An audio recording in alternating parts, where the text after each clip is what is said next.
အားလုံးပဲမင်္ဂလာပါရှင်ညီမမိတ်ဆက်ပြီးမိအကြော်ညာလေးကတော့လှိုင်ပြိုးဆန်ဆက်ကြော်ညာလေးပဲဖြစ်ပါတယ်ရှင်အိုးလဲရှက်တဲ့ထမင်းသားနုနုလေးမှကြိုက်တဲ့ customer များအတွက်ဈေးနှုန်းချို့သားစွာဖြင့်လှိုင်ပြိုးဆန်စံပွဲရုံမှရောင်းချပေးနေပါပြီရှင်ထုတ်ပိုးမှု quality ပိုင်းကိုလည်းတခြားတရက်စွာတစ်စိမ့်ရိုက်ထားပေးပြီးဝက်ချိန်ပြေးကြောင်းလည်းအမှားခံပါတယ်ရှင်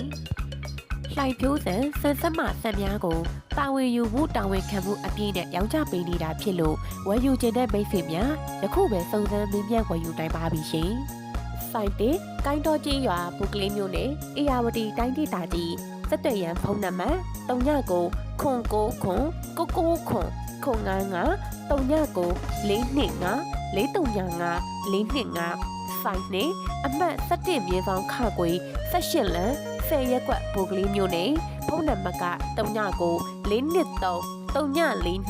342 803 39 965 945 993ဆိုင်3အမှတ်1338မဟာဗန္ဓုလလမ်းနဲ့ငွေစင်တစ်လမ်းတောက်44ရက်ကွက်ညောင်တကုံမြို့နယ်ရန်ကုန်စက်တရန်ဖုန်းနံပါတ်39 989 654 462 39 899 544 144ပဲဖြစ်ပါတယ်ရှင်